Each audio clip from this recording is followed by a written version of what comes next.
Here is your theater of romance from Hollywood. Colgate tooth powder for a breath that's sweet and Halo shampoo to glorify your hair bring you Robert Taylor, star of Metro-Goldwyn-Mayer Studios, producers of They Were Expendable. Colgate tooth powder for a breath that's sweet and Halo shampoo to glorify your hair presents the Colgate Halo Theater of Romance from Hollywood.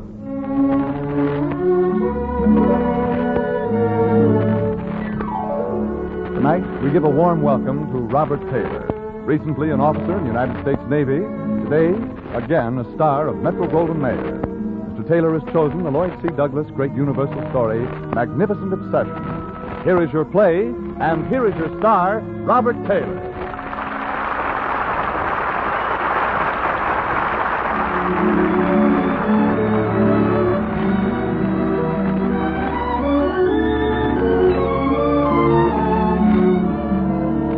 I don't imagine there were very many people who hadn't heard of Dr. Wayne Hudson. He was a great brain surgeon, a great philanthropist, and a great guy. We never met, but he was responsible for the beginning of my life. I was responsible for the end of his. To go back to those dark beginnings, you have to go back to a gray, murky morning when I awoke and found myself in a Brightwood hospital, so bound together with aches and bruises I couldn't tell where one left off and the other began. I lay there trying to grope my way back through the pain and remember what had happened to me. But all I could remember was someone saying, "Have another drink, Bobby." While I was struggling with this, I heard voices just outside my door. One I recognized as Nancy Ashford, the head nurse, but the other was completely strange to me. It's been a great shock to all of us. How is the Merrick boy, Nancy? He's still unconscious, Mrs. Hudson, but there's no danger of pneumonia now. He's going to pull through. I wish I could say I'm glad. But every time I stop to think that if it wasn't for him, Wayne would be alive. I know. He's a drunken, good-for-nothing boy with nothing to do but wallow in his millions, and... I'm sorry, I shouldn't have said that. But I love Dr. Hudson, too. We all did. I'm sorry, I shouldn't have said that.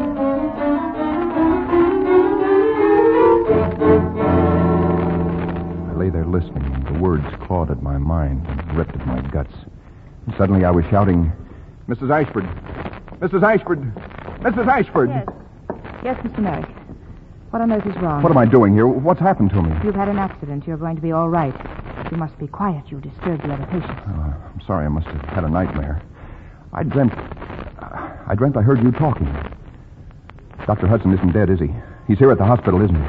You must lie back and rest. You've been very ill. Answer me. No, Mr. Merrick. Dr. Hudson isn't here. You heard correctly. He is dead. What happened to him? He drowned. We could have saved him if we had had the pulmotor, but that was across the lake. You were using it on me? Yes, we were using it on you. I can see that I'm not going to be any popularity kid around here. It was my fault, of course. I asked to have the pulmotor. I asked to have my life saved. No, it wasn't actually your fault. Although if you had been sober, you might have been able to sail your boat without falling off it. But it is true and logical that you didn't ask to be saved. It's a darn shame the wrong guy had to go, isn't it? Isn't it? He's dead and I'm alive. We're both out of luck.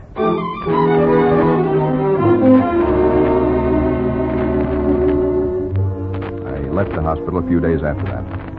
I walked out the door that Dr. Hudson had so often walked into a world of confusion and agonies and self-reproach.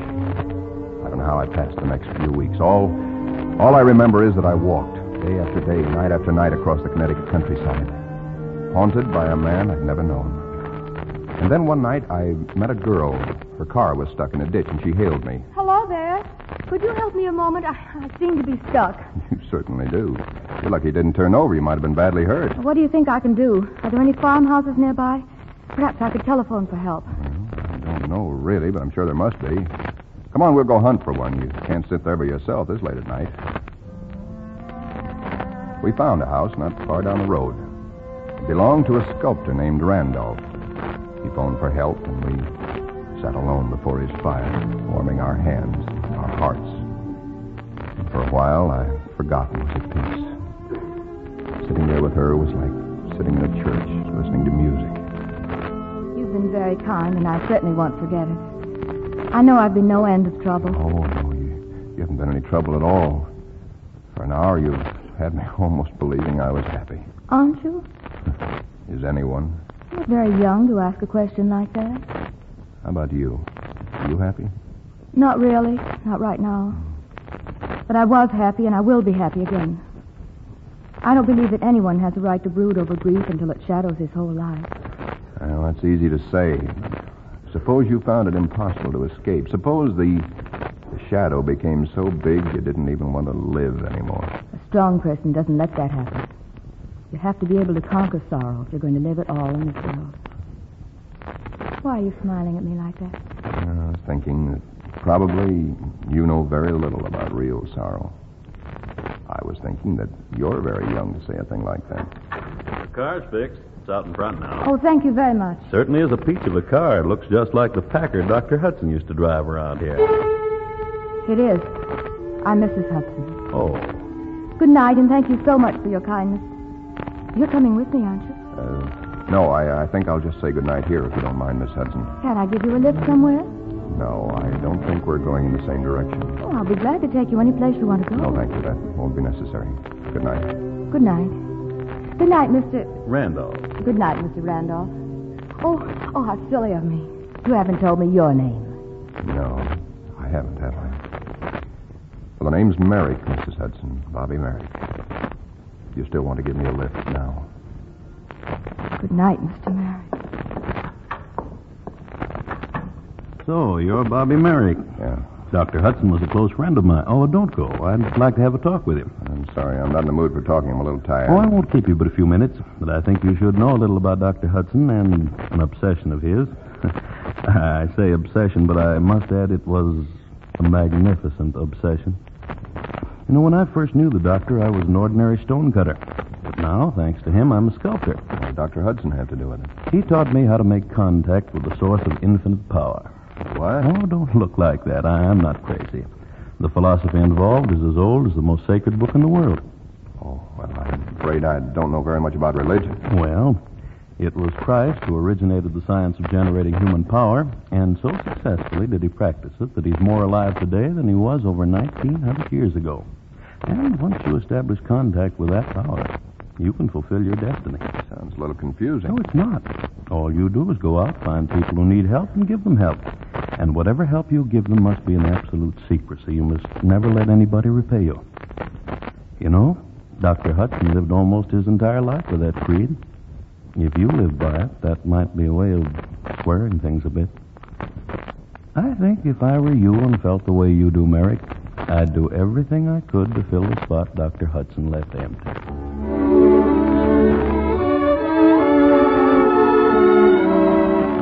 And so I accepted a doctrine and a creed, and then finally a profession. Mrs. Ashford, I came to see you because I want your help. My help? You're fully recovered, Mr. Merrick. What on earth can Brightwood Hospital or I do for you? I've decided to become a surgeon, Mrs. Ashford. That is, if I can make the grade. You? A surgeon? Yes, a brain surgeon. And just what brought you to that conclusion? You might say it was religion. You might say it was conscience. You might say it was Helen Hudson. That's what I'm going to do, and I'm going to need your advice and your friendship, if that's not too much to ask. You've got them both. By the way, have you seen Mrs. Hudson recently?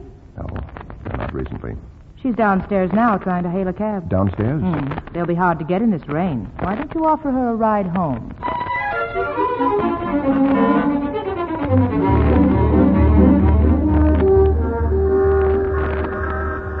Hello, Mrs. Hudson. Good afternoon, Mr. Merrick. Mrs. Ashford told me you were waiting for a cab. I thought I might offer you a ride home. Thank you. I would prefer a cab. Still, excuse me, I think I'll try my luck on the other side of the street. All right, I'll see you across. That won't be necessary, Mr. Merrick. Please, don't trouble yourself. Please let me talk to you for a moment. Will you kindly stop following me? I don't want to talk to you. I don't even want to look at you. Helen! Helen, look out!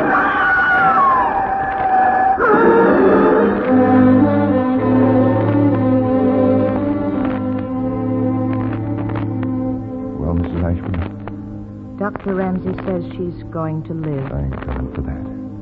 There's a fracture involving the occipital lobe of the brain. He says he's afraid she'll never see again. No.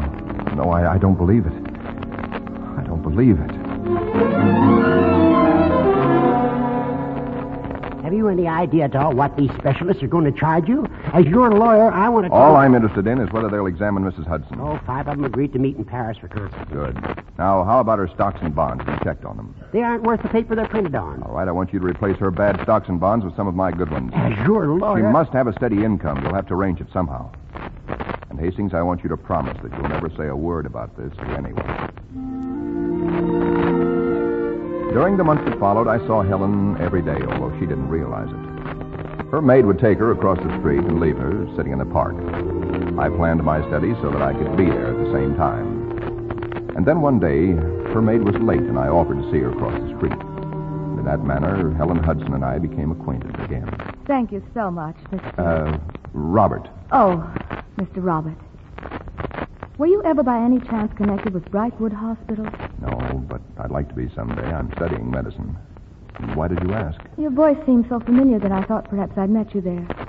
But evidently I was mistaken. Thank you so much for helping me, Mr. Robert. Goodbye. I'll see you in the park tomorrow? I'll be there. I'm there every day. Well, I'll be waiting for you.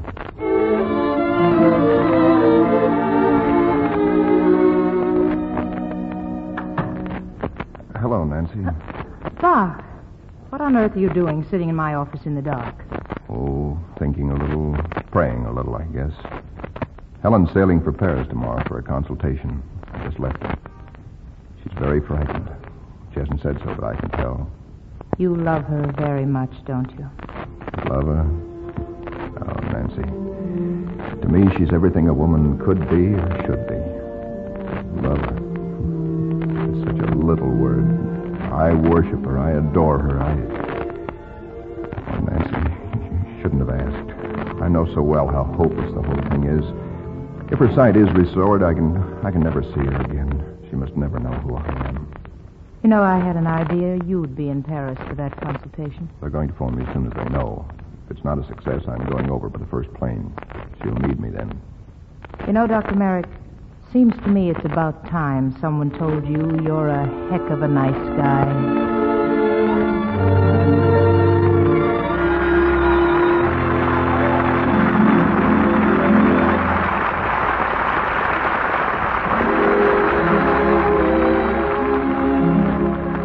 Here is a young lady asking for the chance to fill an important secretarial job.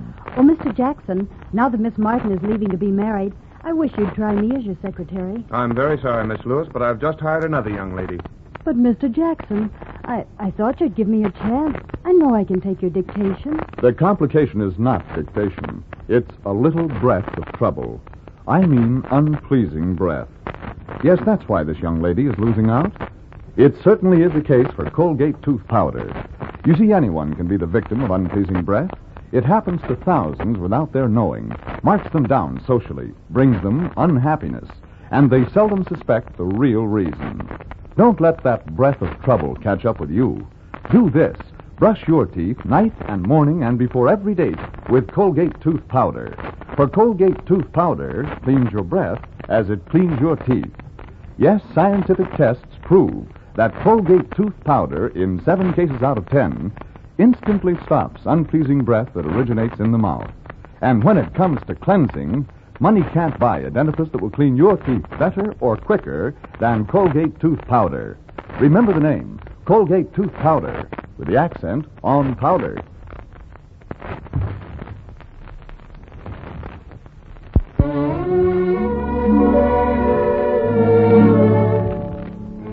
And now, Colgate tooth powder and Halo shampoo bring you the second act of Magnificent Obsession, starring Robert Taylor.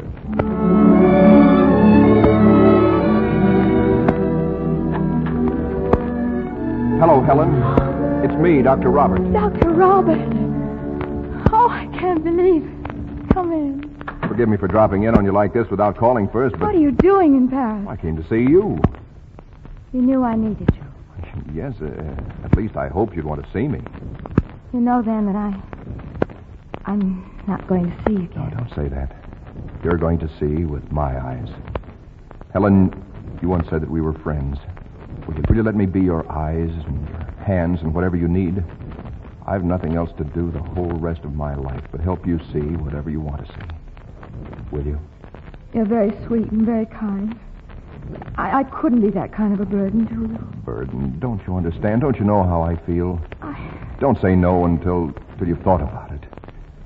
Come on now. Put on your prettiest dress and let's forget about consultations and all doctors except me. And I'm not much of one, you know. And let's go out and have a look at Paris.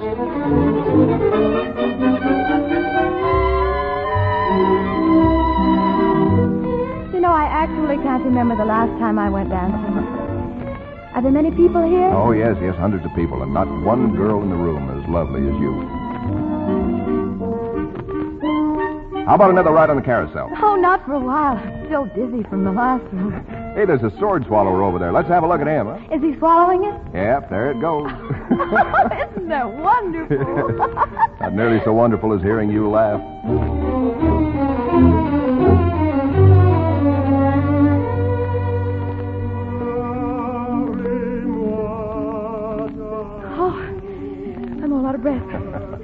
Where are we now? On top of a hill, looking down on Paris. There's a man over there on a bench singing to his girl. I love that song. What else is there to see? Well, where you stand, my lady, you have Paris at your feet and heaven at your fingertips. If you stood on your tiptoes and stretched real hard, you just might touch a star. Really? I'll tell you something. This has been the happiest evening I've ever spent in my whole life. And the happiest evening I've ever spent. You know, all evening I've been waiting for you to say something. I thought surely you'd tell me tonight. Tell you what? How long are you going on pretending? You must know how much I've come to think of you, Dr. Merrick. You've known? Since the first day when you helped me across the street. Then you have forgiven me. Forgiven you? Oh, my dear, I've come to love you so very much. There's not even any question of forgiveness. Helen. Oh, my darling, my darling. Will you marry me? Will you please marry me? I'll give you my answer in the morning.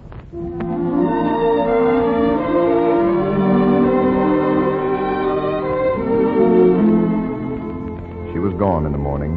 She left my answer in a note. She said that she couldn't bear the thought of shadowing my life with her tragedy, that people would pity me because of her. She said not to try to find her because that would only make the whole thing harder, and believed that I would always be most dear to her, so she left. I spent the years that followed hard at work. I had only my profession to live with and to live for, and I gave it all the study and energy that I had to give. And in time, I assumed the position Dr. Hudson had at Brightwood, and knew at last the grateful satisfaction that I was carrying on his work. It was at Brightwood that Mr. Randolph came to see me.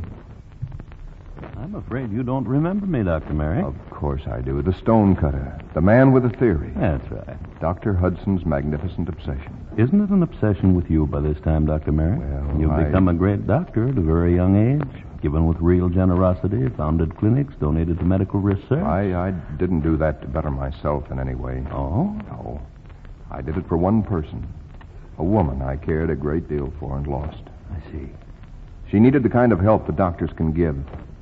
Everything I've done was done indirectly for her, hoping that she might be one of those helped somewhere without my knowledge. You see, I don't even know where she is. Dr. Merrick, what I've actually come to see about is this.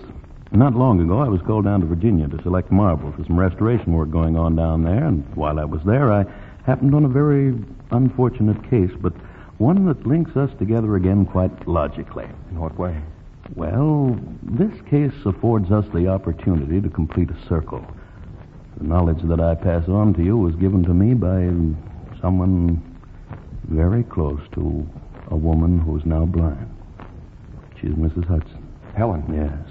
She needs you, Dr. Merrick. She's critically ill. I'll go at once.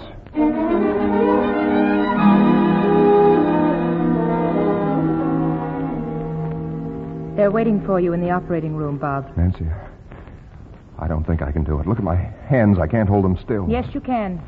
You're a doctor. Perhaps you became a doctor for this moment when you could save Helen's life. Those specialists in Paris said this would happen, that nothing could save her when it did. That was almost 10 years ago. You know far more than they did. I'm afraid. Oh, Nancy, I'm so afraid. They're waiting in the operating room, Dr. Merrick. Well, tell them All right, I'm coming.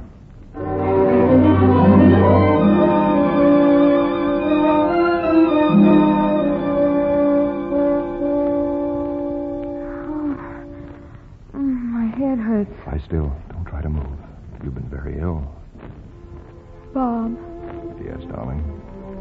I'm so glad you're here. So very glad. You're going to be all right now, and I'm never going to leave you again. I want you to try and sleep for a little while. Bob, my eyes. I can see a little light through the bandage. You're sure? Yes. Yes, I am.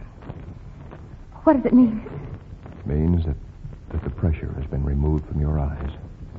As the days go by, you'll see more and more until your vision is completely restored. It's almost too wonderful to believe. And it means something else. It means that just as soon as you can get out of that bed, you're going to marry me and no more nonsense about it. Come on now. Will you give me your hand on that? My hand? My darling, I'll give you my heart on that.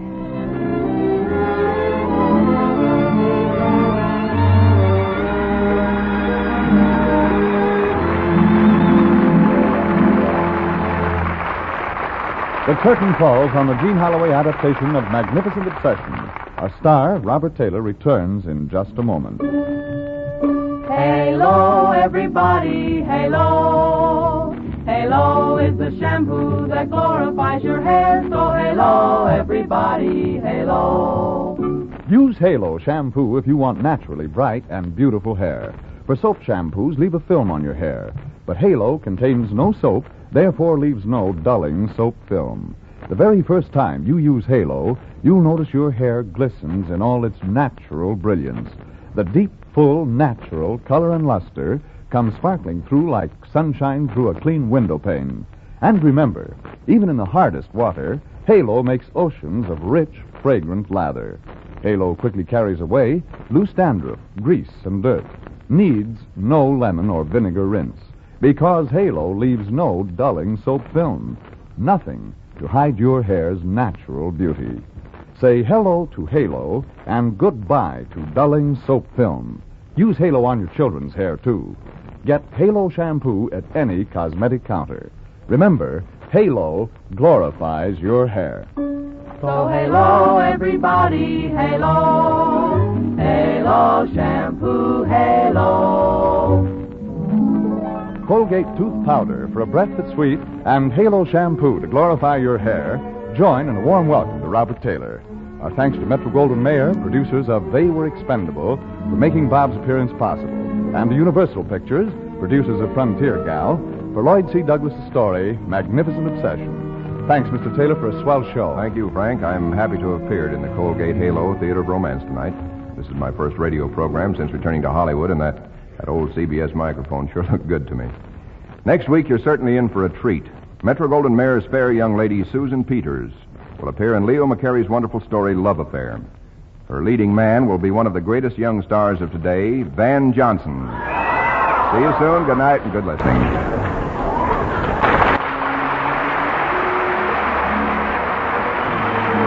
Bulletin for the future. Next week, Charles Vandis' production of theater romance, Colgate Tooth Powder, Halo Shampoo, stars Van Johnson and Susan Peters in RKO's Love Affair, originally produced and directed by Leo McCarey. Last-minute memo. 1 week following Van Johnson and Susan Peters in Love Affair, your Theater of Romance will present Humphrey Bogart and Joan Bennett in Warner Brothers' screen classic, One-Way Passage. These presentations of theater romance come to you because of your enthusiastic recognition of Colgate Tooth Powder for a breath that's sweet and Halo Shampoo to glorify your hair. This is your host, Frank Graham, saying good night and wishing you love, happiness, romance.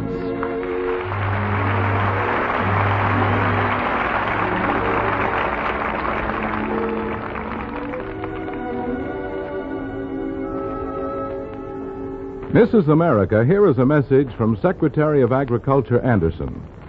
He says, even though meat rationing is ended, there still remains the need for salvaging all used fats. Yes, ladies, there is still a shortage of fat for industry. And one result of this shortage is a scarcity of soap.